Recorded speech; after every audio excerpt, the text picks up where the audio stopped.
Okay, everyone, here we have our resin results of letter B and D. I wanted to show you what the KS resin that I used on these really did in terms of bringing out the design, really showing the quality of the paint and how they merged together to really create a beautiful letter B. There's clusters of cells that have been created in this design. There you go, focused. And it is just spectacular. Very pleased with how this came out. And as you can see, those gorgeous cells with the shimmer and shine from the folk art extreme glitter, along with the Master's Touch pearlized white, really making for some stunning outcomes in this 12-inch letter B. Okay, that's letter B, and here's letter D. Remember, these are a commission piece that I've done, and the colors that were requested are used in this particular die. Look at the wonderful detail we have here, the shimmer and shine, those bloom-like cells, all the sparkle. It's just amazing. I'm super pleased with this, and I hope you can see why. I'm trying to keep the glare from being in there, but this has been a beautiful, fun project, and I hope you'll try it. I really do, because it was a lot of fun. But these are the dried resin results of both my initials, D and B, for this project.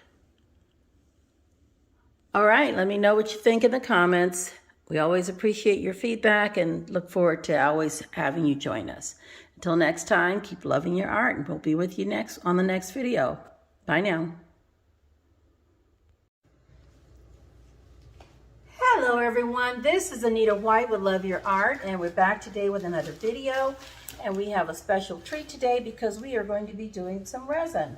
Just want to go over some things real quick with you in terms of what I do. You may do it differently, others may do it differently, and whatever works for you is fine. I am using the KS resin. It is the Liquid Art Ultraviolet Ultra UV Epoxy, and it's even parts of the resin and hardener. And I have some resin cups that I purchased from Amazon. These are the Pixits, and they are labeled with the markings on it so that you can get the exact amount.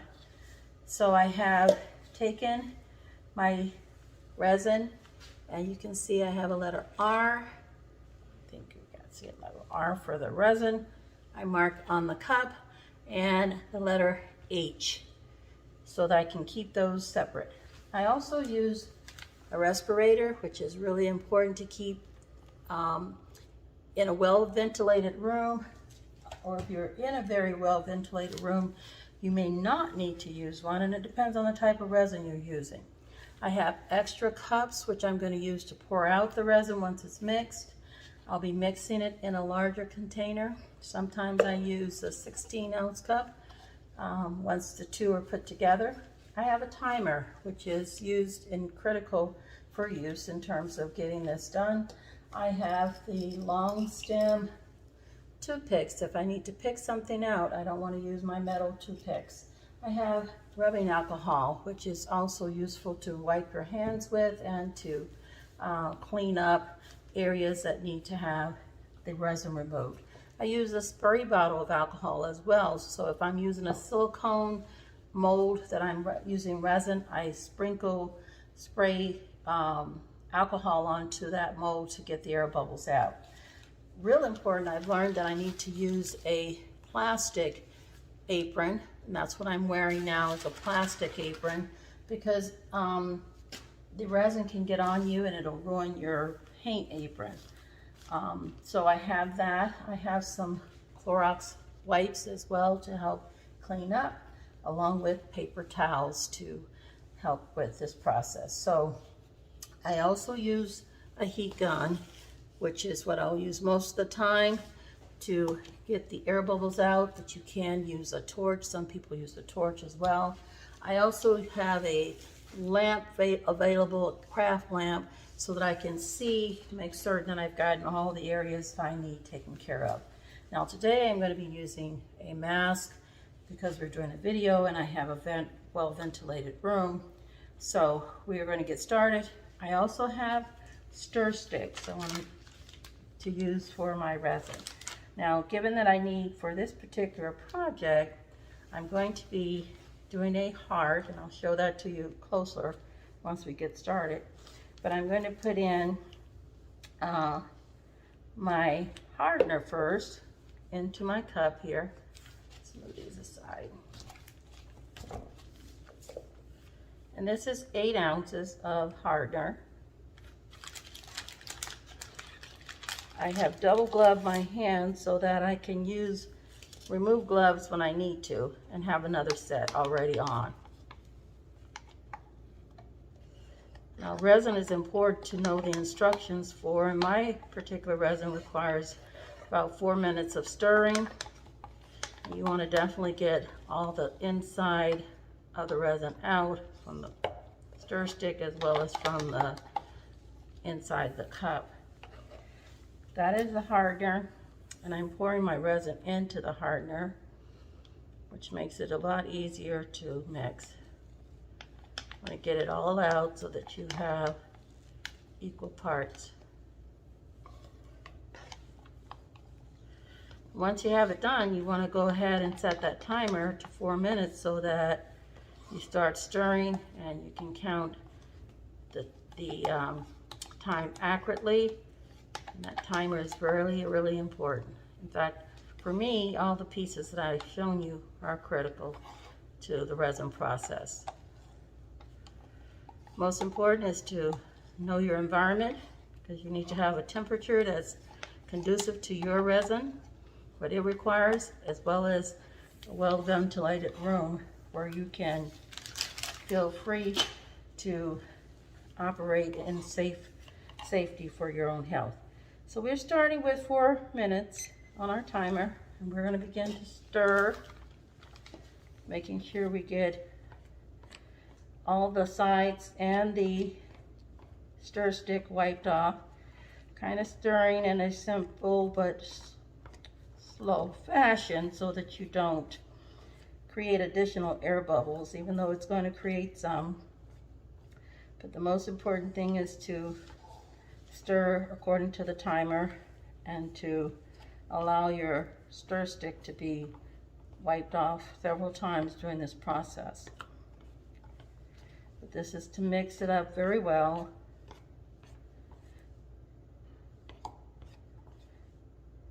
And I have 16 ounces of resin here that I'm going to be using. The first piece that I'm going to resin is a heart that requires 10 ounces. And the next piece, which I may or may not do on camera, is going to require 5 ounces. So I still have an ounce to work with in the event that I need to have a little bit more wiggle room. You don't have to over calculate. I tend to do it only because I want to make certain I don't have a shortage if I have over poured or I spill some accidentally.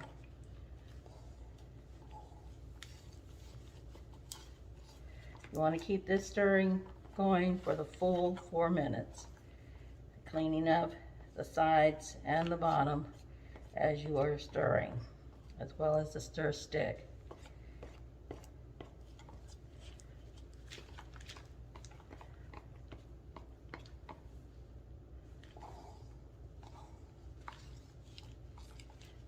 Wiping clean each time, trying to get it all the way around from all 3 sides. It's easier to use a larger container rather than to put, this is a 16 ounce cup, and I could have put the 2 8 ounces in there, but I would not have the extra space to stir with the freedom without probably going through spilling a bit of it or not getting it all in really well.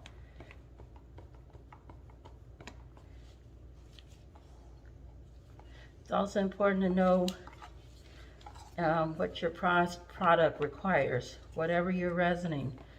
The Art Resin Company, which is a brand, and I'm not an affiliate, but they have a wonderful calculator that you can use. So if you need to know how much resin to create for your product or your project, they have a free calculator that you can just go to their website, Art Resin, and Art Resin Calculator, and find their calculator for what to do with the amount.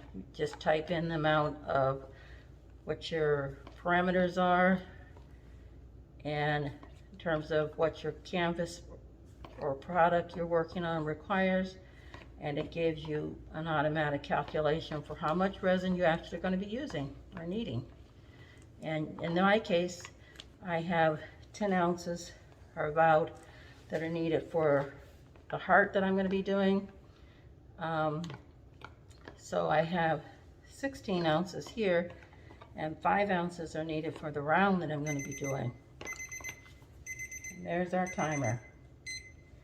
Now I take my timer after it's done with the 4 minutes, and I immediately turn it to about 60 minutes because I have a good hour's working time with this particular resin.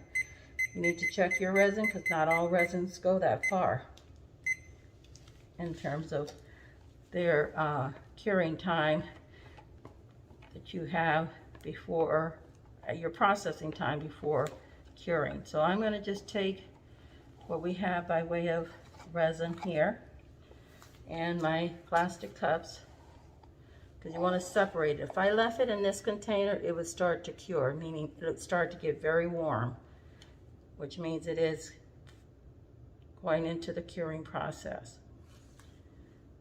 I'm just going to take and put it in smaller cups.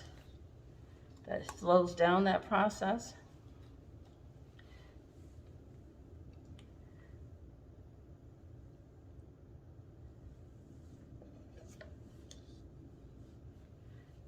I'll just leave a little bit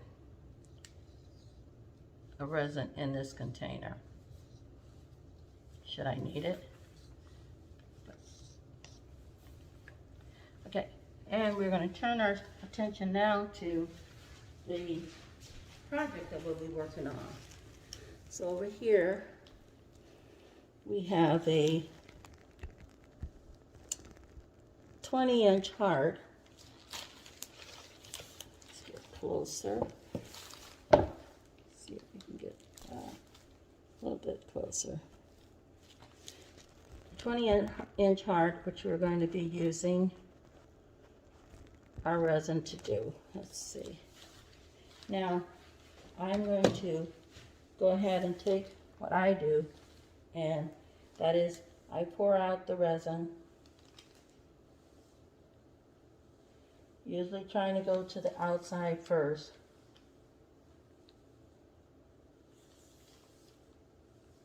And working it back in. Okay. Using my double gloved hand, taking these 2 fingers in particular and forcing it over the edge all the way around. So it kind of runs over the edge.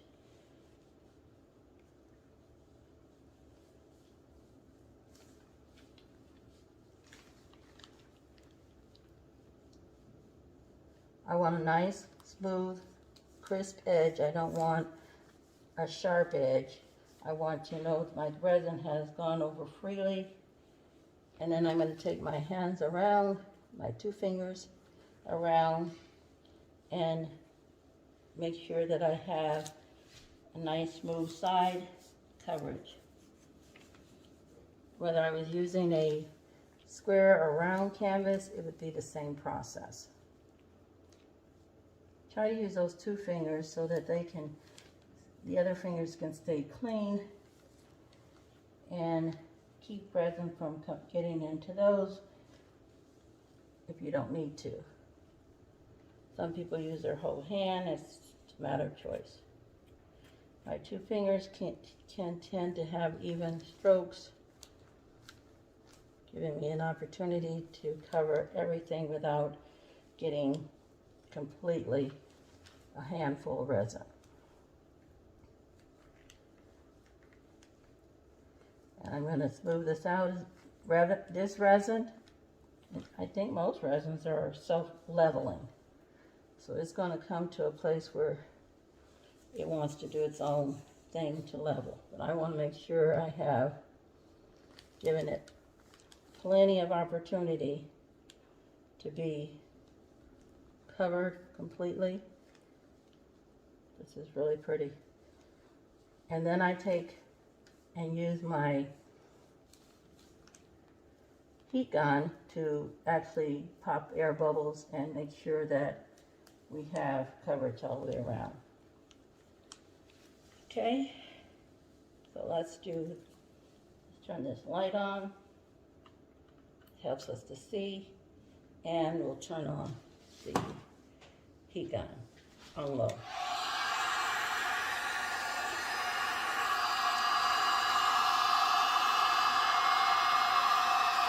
And I'm just going all the way around the outer edge, popping the air bubbles that I can see. And hopefully it's capturing those that I can't see.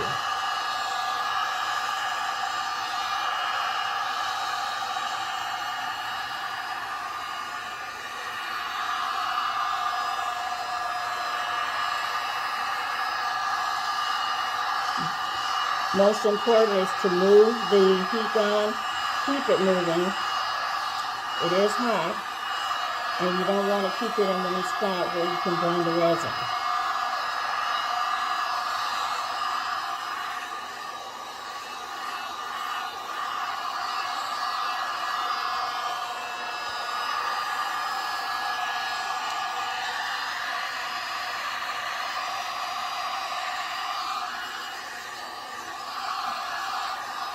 I'm looking off to the side so I can see if there's any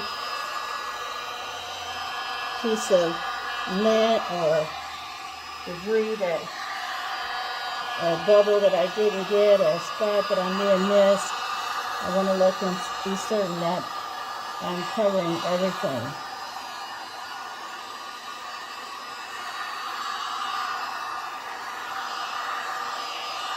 I'm looking for a flawless finish. It looks good on that side. Now I have to look from this side.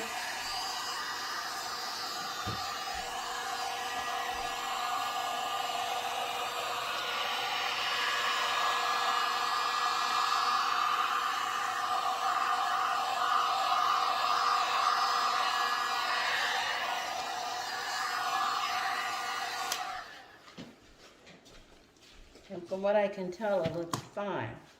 But I'm going to remove my first layer of gloves.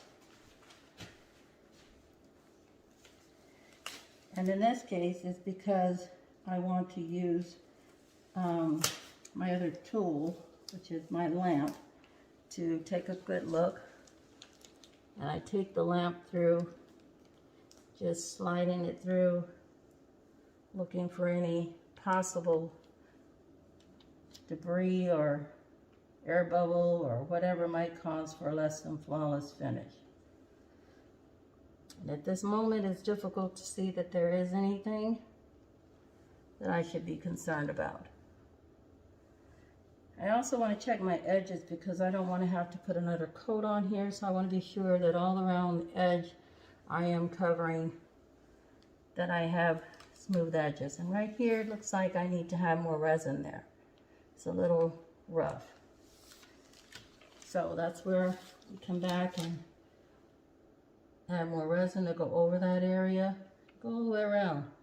It won't hurt it, especially because I'm using what I know I needed for this particular design, the size canvas. I have plenty of it. Okay, and remember it is self-leveling, so I can take and push the resin around with my glue gun, my heat gun, and also just make sure that these edges are nice and they flow over. They don't have the excess resin leaving a sharp edge.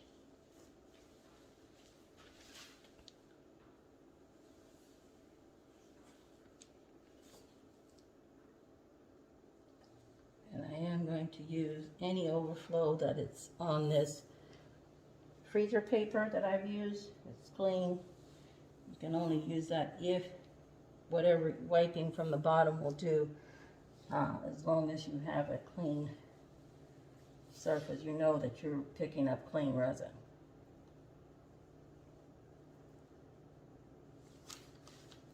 Okay. All right, so we have air bubbles to pop now.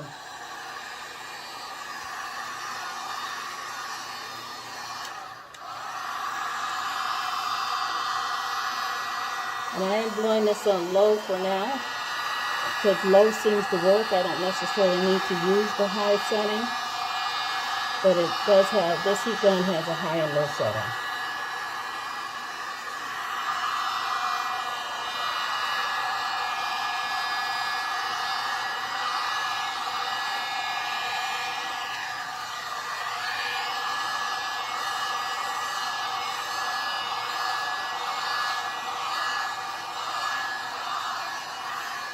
And I'm also looking again to ensure that I have full coverage as well as flawless coverage.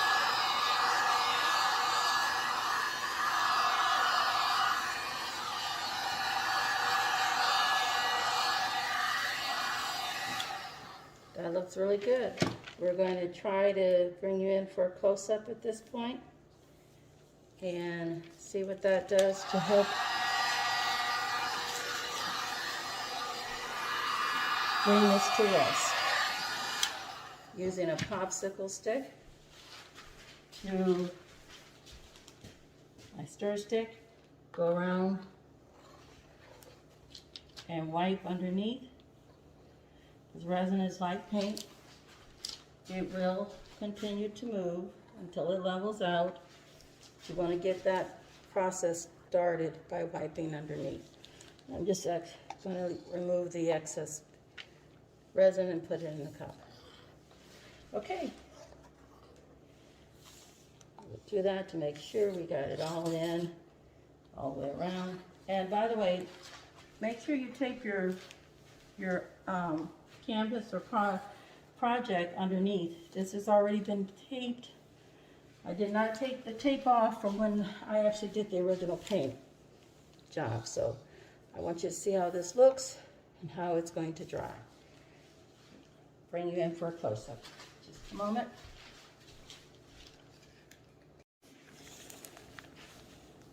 Okay, here we have it. This is our 20-inch heart and with resin. And you can see how lovely this is looking. All the detail here in the design. Don't know if this light will help at all. There, maybe there. Giving this a look. There you go.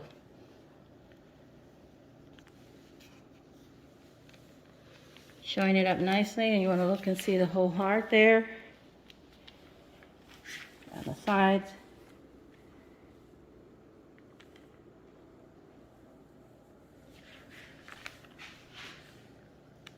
Okay, that is our resin process, and our heart is going to be taking form in terms of drying. Now I may add a little bit more resin here, just because that looks like it could come out a little on the rough side, and I don't want to add a second coat, so I'm going to capture that right away.